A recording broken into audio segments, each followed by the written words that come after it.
I literally, this is my own channel, and I just got the announcement that I'm about to go live on YouTube. Like right now, my iPhone just gave me the announcement that I'm about to go live. I am an hour and 44 minutes into the stream, and I just got that announcement. Thanks, YouTube. Freaking amazing! Wow, just the best at telling people when to show up on my stream. YouTube, I mean, just phenomenal. Wow, can we just get W's in the chat for freaking YouTube? Wow, amazing. YouTube streaming. I mean, bro, no wonder Twitch is scared, bro. Obviously, Kick thinks they're gonna be able to compete. Come on, what a joke. Phenomenal video. Please go check out thoughts. Please go check out that video. Go give it a like, go drop a sub, all that good stuff. Alright, we're gonna go ahead and move on. Let's try to get through as many of these as quickly as possible. Because a lot of these are like old news that I was gonna check out before I went to the freaking hospital. I don't even know if this is relevant anymore. The actual character I think Kazuhana was gonna talk about here is actually like already released.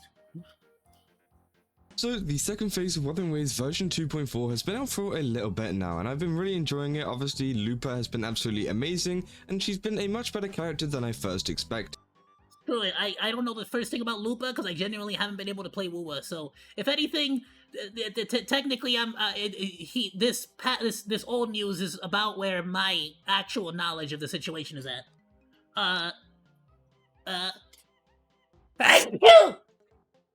Okay.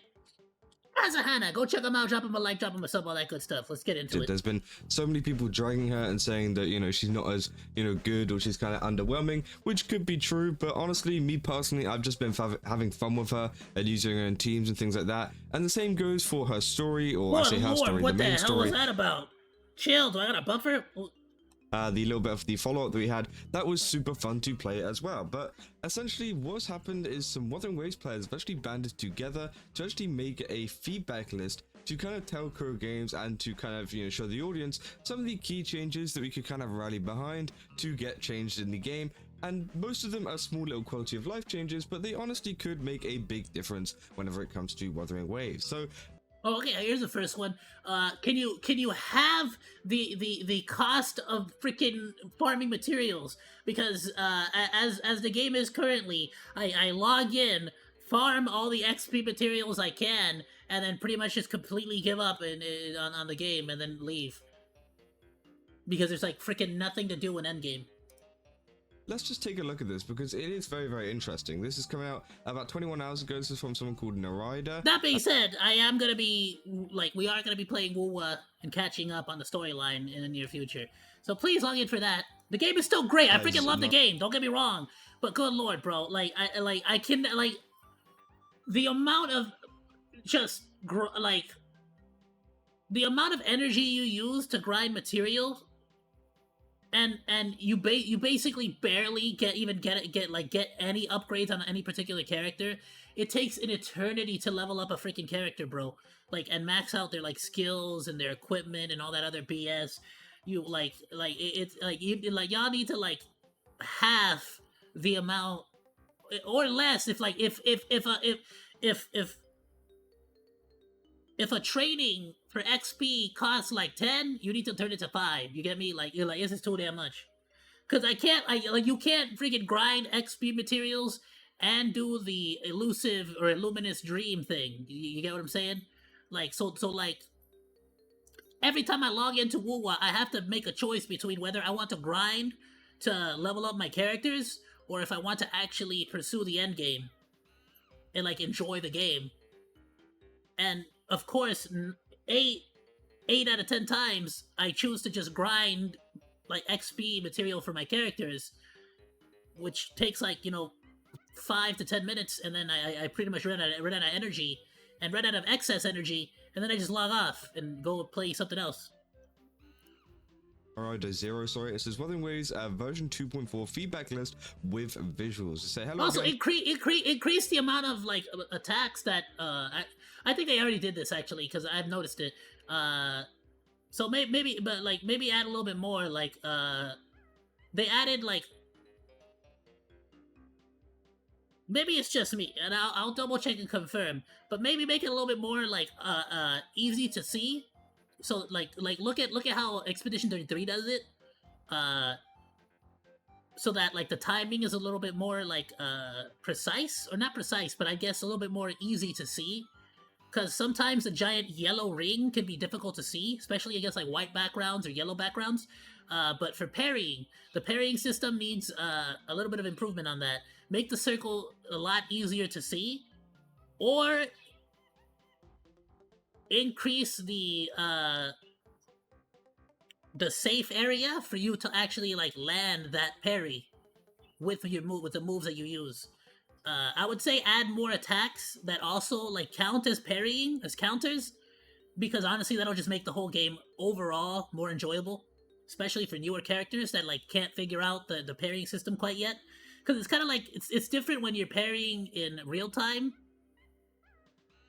like fighting, and parrying in like Expedition 33. But at the very least, my biggest complaint would be that the freaking circle to parry can be a little bit tough to see at times, especially for certain boss battles. Over the past few days, I've compiled some of the most upvoted and well-received feedback from the Waterways But that's community very across simple, very various easy platforms, fixes. specifically focused on this patch. I've summarized these points into clear and easy to digest slides for your convenience. So again, this is feedback from the whole community. This isn't just one person kind of like bringing up the fact like, oh, I want this, or oh, I want a free throw RE, something like that. You know, this is coming from multiple people across. Yeah, you come to me for that. I'm gonna do all the complaining about what I want, not what the community wants. Because who cares what the community wants, right? It's about what I want personally, me, Monkey. Okay, I matter. Nobody else does.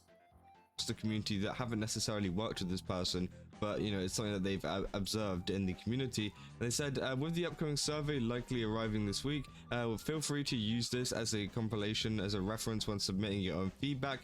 You're also encouraged to share any additional thoughts or suggestions in the comments. Your input may help others voice concerns that haven't been covered yet. So again, they have a text version as well, which I think is actually very good, because obviously if you have like a collective post or a collective thing full of things that people want to be added to the game, that you can just send to Kuro Games during one of those big like questionnaire survey things that they do, then I think that could actually really help out in the future. And it's way easier too now, because you can genuinely just like sort of like ask AI to like take everything on the webpage or on the post and like effectively like make a list of like the most wanted like things. You get me? you know, it could give Kuro Games a good visual as to what they do need to change. But let's go through and actually take a look at this. So obviously the first phase is going to be quest QTE. They say essentially the part in the main quest requires minimal player interactions to the point where QuickTime events automatically complete when failed. As a result, players found themselves merely just watching the characters progress through the section without any input on their part, which definitely was true. I felt like I just sat back and just pressing buttons sometimes, which yeah, you know, sometimes I forgot. Like I was like, oh wait, I need to press something. And they say oversimplifying game elements risks alienating players by assuming they're incapable of handling challenges. This particular That I can totally agree with, because it makes it feel like here's one thing you have to understand about gacha games in particular. You need to make the player feel like everything they're doing is actively progressing or going towards something. The worst thing that could happen for a gacha player is that they feel like whatever they're doing is pointless. Like if a gacha player feels like they're wasting their time, or like whatever they're doing is not going to benefit their account in the long run, like, or like, oh, I just played this game for 3-4 hours and didn't even level up a character even once. They're gonna quit. They're gonna quit very quickly. Like you need to make them feel like they're progressing a lot. It's one of the reasons why I actually give Goddess of Victory Nikke so much high praise. Like, in fact, I effectively praise Goddess of Victory Nikke as like one of the top gacha games in currently out there. If it wasn't for that stupid 160 wall, that is the biggest downfall and detriment, and I think it would absolutely skyrocket and launch the game into mainstream popularity if it wasn't for that stupid system. It effectively like builds the greatest and most detrimental like entry barrier for new players, and it's so unnecessary. It's This so section easily felt fixable disappointingly too. passive and lacked the engagement expected from an interactive experience, which, yeah, I think that's true. I think that, you know, obviously there's aspects to this which I felt could have been a bit more challenging, and maybe it could have been like a quick time kind of challenge, and if you failed it, well, it's no biggie, you just go back to the start. But again, obviously that wasn't something that was added, but it could be something that they could do for the future and for future quest quick time events. Obviously, they say QuickTime events proposed. They say allow players to select the preferred playing style when encountering similar QT scenarios in the future. Auto will... If even a single one of you actually watches this video up to this point, let me know which audio was better. The audio that you had up until this point, or now that I just reduced it down a little bit more so that I can, like, talk over Kazuhana a little bit without having to pause it. automatically progress the story without waiting for these. I know I pause a lot. Manual will give players because I go on like entire rants for these type of quests, or having a skip button for those who simply wish to skip to the next part may be a viable option as well. Which, yeah, I think that's a good proposal, and I like the fact that they've added proposals here as well. They haven't just added like some Yeah, what you really honestly should do is just have a setting in the settings that just says QTE on, QTE off. And I think they may have done that actually. I'm not even gonna lie. They may have done that. I'll double check. random thing, like hey, now, this to change, like and currently not actively explain what they want to change. I'll double check, but I know for a fact there's some game that I was playing recently that told me about a QTE on, QTE off option. So this may have already even happened. Again, this video is from 9 days ago, a week ago. So they may have already patched that in. I'm not sure. I just know that some game that I've been playing recently did that. Suggestion at least. They say since this upgrade, they say currently synthesizing gold mats require purple ones, which in turn require. Oh, blue, I gotta say though, I will give Wuthering Waves credit, even though up to this point I'm still a free-to-play player. If there's any game that I'm like honestly actively like, ooh, damn, I actually kind of do want to buy the battle pass on this one, it would be the one on Wuthering Waves.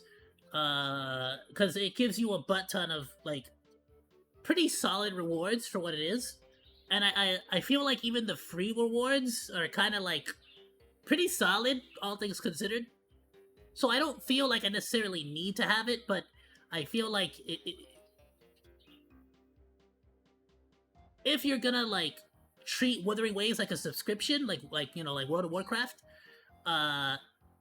or if you're gonna treat any gacha game, like if you're gonna pick one gacha game to treat like an MMO, like an actual like World of Warcraft, and like give it the 10, 15, I think it's 15, right, for freaking World of Warcraft. If you're gonna give any game 10, 11 bucks a month for like the freaking battle pass or whatever, Wuthering Waves would not be a bad game to give it to. Goddess of Victory Nikke, I feel like would not be necessarily a bad game to give it to, but Goddess of Victory Nikke, I like the way that they do it, where the battle pass, the reward at the end of the battle pass is always a costume for one of the Nikkes, and because it always gives you like, it's basically like buying a skin and buying a battle pass at the same time, so it kind of gives you like a really good reason to support the game in that way. Though that being said, some of those battle passes can go from 10, 15, even $20 depending on the character and depending on, you know, the sexy tax. So fair is fair, you know. But Wuthering Waves, I like if there's like I'll say this much. That when and if I actually get to 1,000 subscribers on YouTube and actually start to make some kind of an income on YouTube, there are gonna be certain gacha games that I for sure want to like support, like by actually like, you know, using some of that YouTube money to actually like put into. Wuthering Waves will probably be one of those games. I really want to say Honkai Star Rail, but lately they've been learning a little too much from Genshin. And even though I still love Honkai Star Rail, we're gonna get back into Honkai Star Rail, like, and actually play through it.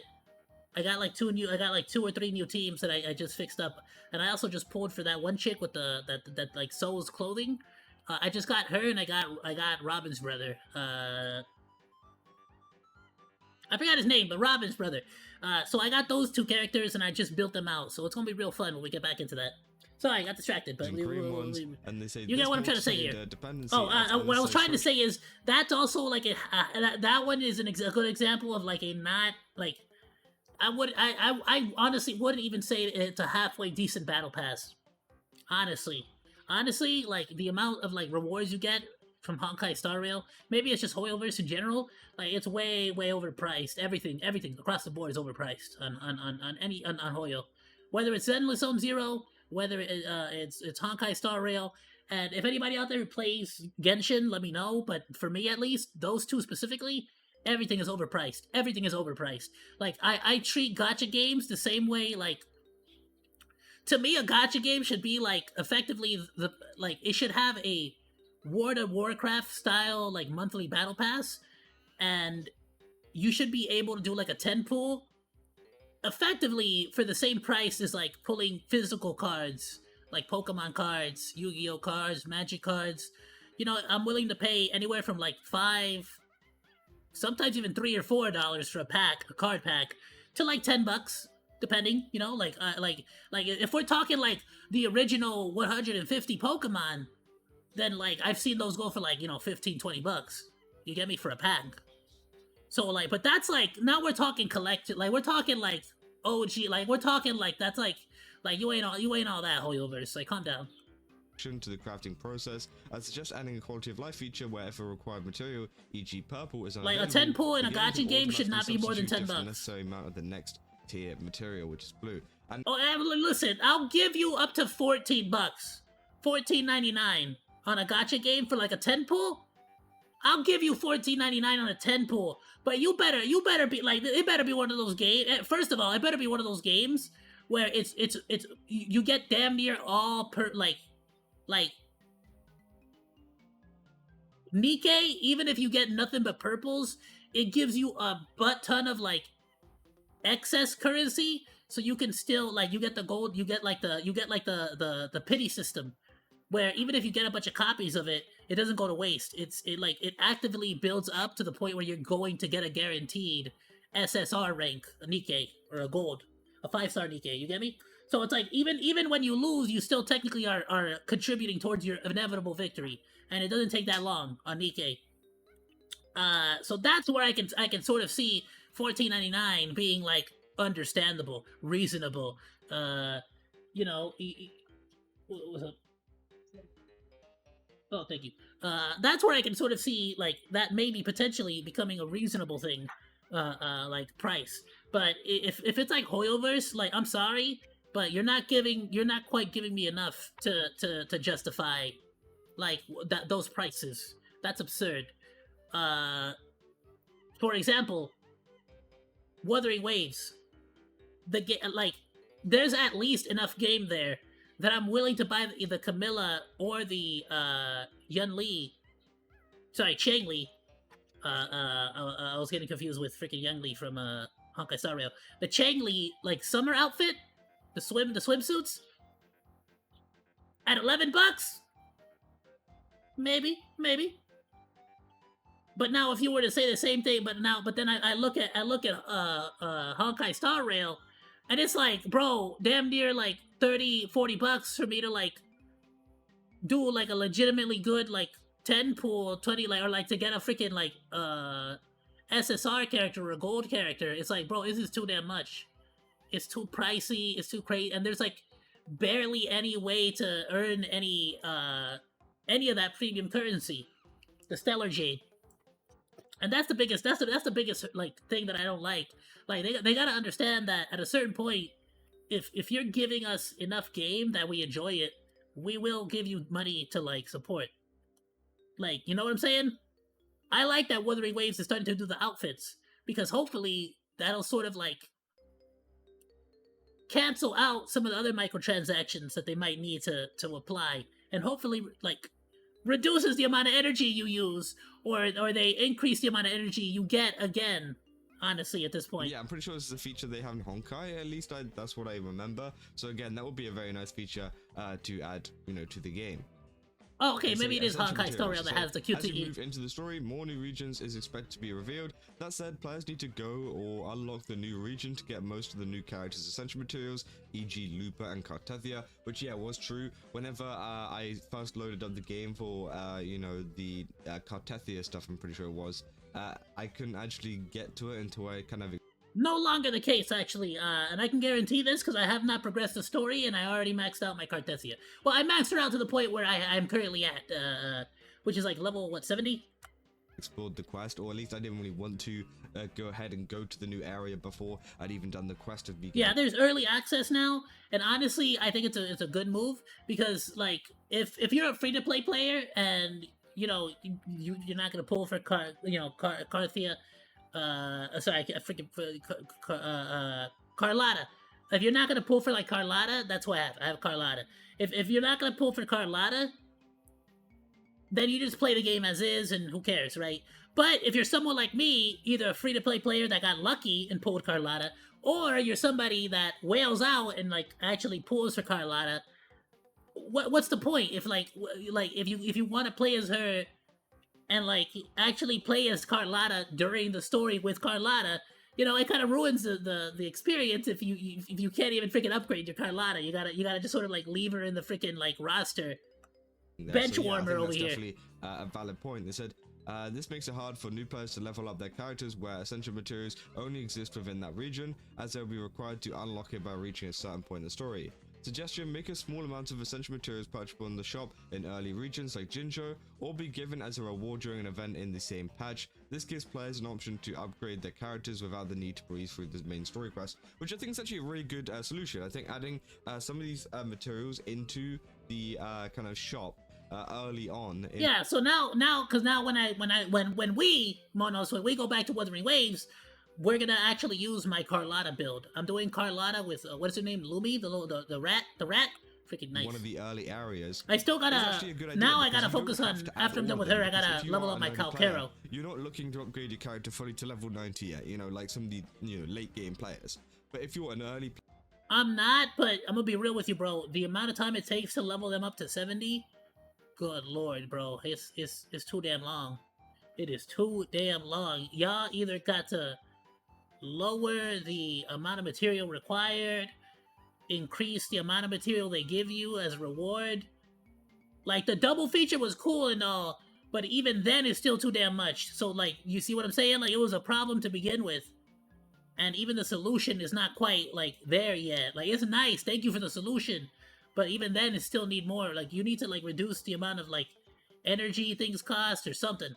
Player and you're in Jinjo, and you happen to have, like, Cartethia or something like that, then obviously, yeah, you are then able to upgrade at least to a level where it suits your world. And then, by the time you get to this new area, you should, need, or you should be able to, upgrade it fully, which I think actually would be... I'm doing a Carlotta Lumi build right now, with, the flower chick. But I'm hoping, like, basically as soon as there's a rerun of Shorekeeper, I'm going wild. I'm absolutely going nuts. Pretty cool. They said trial experience. They said currently I need Shorekeeper. Trial sessions feel too short. I only got one good healer. Is Yoho's not a good healer? Is she even a healer? I don't even know. I haven't leveled her up at all. Her and Calcaro I just ignored. I know a lot of people do though, so again, that would be a nice one to change. Say event organization tab. The current layout of the events tab can become cluttered. Yes, definitely true. I found this quite a bit. Absolutely. It displays both completed and ongoing events without clear distinction. This often leads to unnecessary time spent clicking through each event to determine its completion status. Please consider adding an option to hide or archive the events. Alternatively, completed events could be visually grayed out. Which, yeah, that would be cool, having grayed out ones. You should also set a priority list so that the ones that, like, for example, the elusive dreams, the elusive whatever the frick, like the ones that have like a reset timer on it, it should all be on one list. You should be able to like click on, okay, wait, I gotta do this one for the week. I gotta do this one for the week. You get what I'm saying? Like similar to how Honkai Star Rail and Nikkei has like a dailies, weeklies, and then monthlies. That should also be applied. Nikkei also has like daily rewards, weekly rewards, monthly, and annual rewards, just for logging in, right? But they're actually good rewards. Like they actually give you a decent amount of junk. Unlike Wuwa or freaking Girls Frontline Equilibrium that gives you like 3,000 like money, which is like thanks for the 3,000. You like I already get 7,500 for free from the freaking like daily like missions or whatever that you have to send out your characters to do. Which they also need to do that too. Wuthering Waves needs to add do they even have anything like that? Like the like how in Nikkei you send out the girls to like go do missions out somewhere, and then they come back in after like 4 hours and give you a bunch of rewards. Like they should do that too. For like the completed ones, and maybe having just like a separate tab for the ongoing ones, like for example you know, like the kind of hazardous tower one and things like that. You know, there's some for TOA, there's some for holograms. I think they could be put into a separate tab because they are like more permanent ones. Again, maybe that's just me, but I think that could be a very nice change. So weather control options, the newly I like how Honkai Star Rail has like the traveler's guide, where it kind of just tells you like, oh, this is probably the next thing you should do. Oh, this is probably the next thing you should do. So I think that's a really like make a priority list on like everything, like and like basically set it up so that the game always sort of tells you like, hey, do this next, hey, you know, like some kind of recommended tab, like, hey, you know, I like I see you doing something, but this might be a cool thing to do next. Okay, like you'll do your thing. added weather effects such as rain and septimon are a very visually impressive enhancement. However, that many players capable hardware would like to experience more consistently. However, the current system relies on random weather triggers, which can make it difficult to fully enjoy these effects.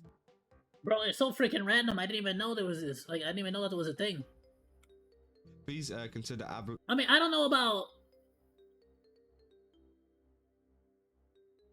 adding a trigger system to trigger the weather effects, but I would be so down for them to increase, at least for that area, like, or honestly across the board, increase the amount, like the frequency of the weather effects for sure. Implementing a weather control option in the settings menu. This could allow you know, them to manually trigger specific weather conditions, which yeah, I think that would be cool. I said add a pity counter in the corner of the convene. Yeah, I mean, yeah, that's definitely a yes, absolutely.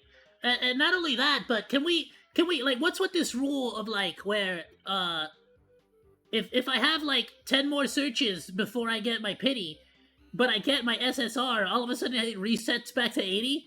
Screw you! What do you mean it resets back to 80? I should still have my pity! Just because I got it, just because I got one, all of a sudden the pity system gets reset? That's not how that works. That's not how that should work. super useful one, because again, it just adds that, it gets rid of that. Or at the very least, if you're gonna keep doing that, can you also add like the pity system that like Nikkei has, where it's like, if you get copies of the same character, you get like a different kind of currency, like the purple and the yellow gems, and then eventually, once you like get 100 purple gems, you have like a 50-50 shot of it being another purple, or it being a SSR, a yellow character. Or if you get the yellow character, you have the same thing, the 50-50 shot of it being any of the yellow characters, but there's also like a slight chance, like a 10% chance that you're gonna get a freaking purple. You know, so it's like, you know, add another pity system. I'm just saying, add more pity systems. You know, like it's not bad. You know, nobody would get mad. Going through and figuring it out for yourself. Obviously, say remove limit in weekly challenge, which yeah, I think either they should do that or they should just like kind of increase it. Either one, I think is fine. If an increase would be fine. Removing it in its entirety would be fine. Nobody would miss that. 60 energy, and you have like 240 base. That's stupid and outrageous, bro. That's way too damn much. That is way too for these weekly boss things. It should be 30 at max, bro. At max. You like increase it to like 5 or 6, maybe that would actually you know, be a more kind of compromise, or like a more like in the middle kind of way to kind of solve this. Because again, I don't know if they would get rid of it completely, but again, they say please consider removing the weekly challenge cap and instead adopting a system where the first 3 weekly boss attempts are free, with subsequent attempts costing a set amount of stamina or a premium. That would be even better, and that would help out a lot with the freaking not only would it help out a lot with saving stamina, but it would also basically give you another reason to log in every single day, a daily login. Like, hey, you better log in and do your weekly like free. You know, you better log in every Monday to get your 3 free weekly challenges. Like that would give you such a great, amazing reason to freaking log in, and it would really help out people like progress with their character, through like with their resource. character This upgrades. approach has been suggested by other players and would provide greater flexibility while still maintaining balance and progression pacing. Which, yeah, I think that could be it, or they could keep it at the same price as it is now and then just charge more stamina for doing it even further. I don't know. Maybe that's just an idea. No, stop. Stupid idea. Do not charge more stamina. Never charge more stamina ever. You're already charging way too damn much stamina. It's an issue with 4-star characters and weapons. They say since 2.x, there's been a noticeable decline in the release of 4-star characters and weapons, which is beginning to impact the game's player diversity and team building options. Additionally, there are a number of Also, the freaking. I'm gonna be real. I like a lot of the reason why I haven't even like gone back onto Wuthering Waves like a lot either is because I don't have a lot of weapons. I got quite a few characters, which is nice. But I'm very low on weapons, and the drop rates on them are really garbage. So it's like I freaking like I have some really good characters. Every single character I have has a garbage weapon. existing 4-star I think I have one good weapon, and that's like one that's like a guarantee drop. weapons have suboptimal stats, and the most recently released 4-star characters possess kits that are either poorly designed or lack synergy, resulting in limited usage within the community. Please consider increasing the frequency and the quality of 4-star character and weapon releases. That's also one of those things that honestly, and I should do a whole. I'm gonna eventually do a whole video on this, by the way.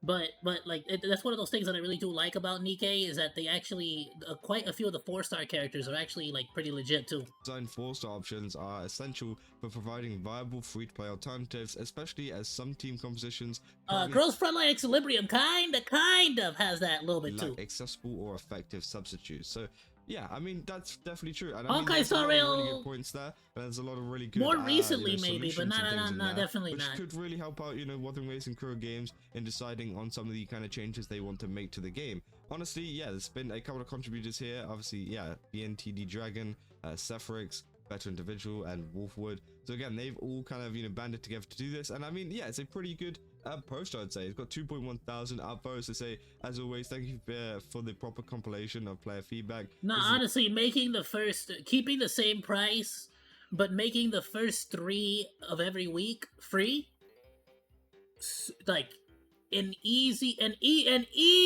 patch.